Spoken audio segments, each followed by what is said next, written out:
Guys, may gagawin tayo sa kutsarang na to. Pupuntahan lang natin yung puno na yun.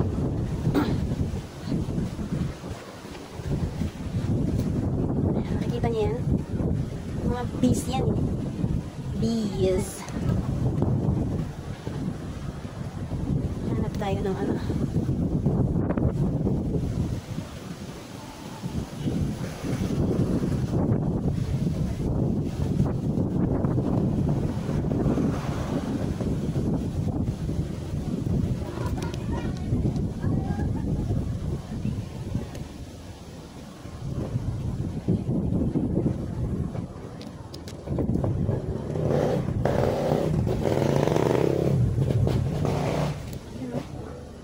Kaso puro inakay ito. Wala tayong makukuha ang kulit ah.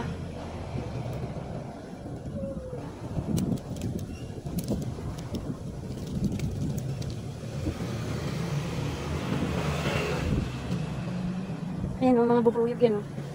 Ang liliit.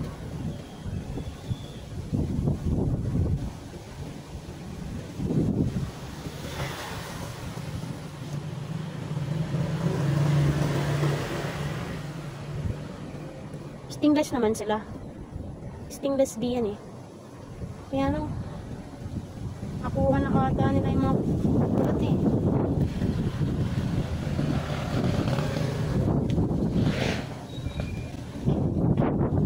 Ano dito?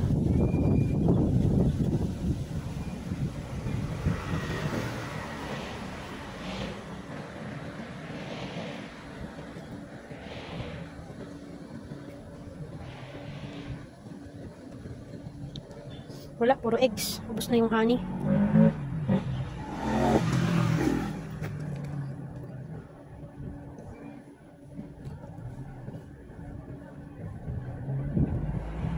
Ayun, meron.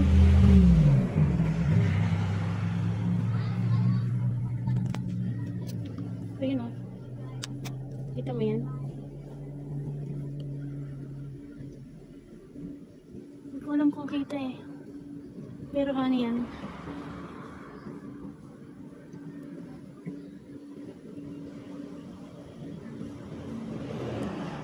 Ayan, kita mo yan? May nakuha ko. Masarap yan. Sobrang liwanag naman. Ayan. Ito niyan. Ito yung isa sa mga pinakamahal na honey. Kasi galing siya sa stingless bee. Maasim-asim siya kasi. Yun talaga yung honey niya, medyo maasim. Sarap. Wala kung nakikita nyo. Ayan o, may honey dun o.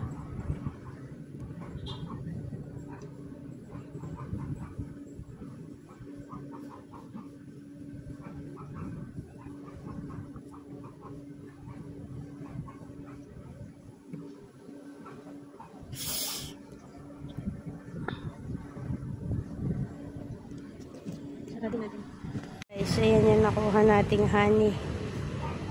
Bong, sarap. Guys, ito yung nakuha natin na honey. Isang kutsara. Kutsarita.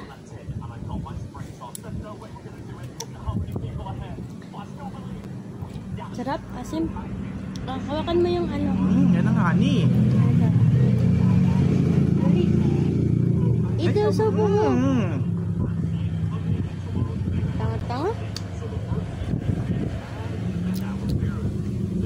Asim. Mahal yung honey na yan kasi stingless bee yung ano yan. Stingless bee yung... Ang sarap. Direct mo lang. Yung 100 ml, 800 pesos. Sobrang asim.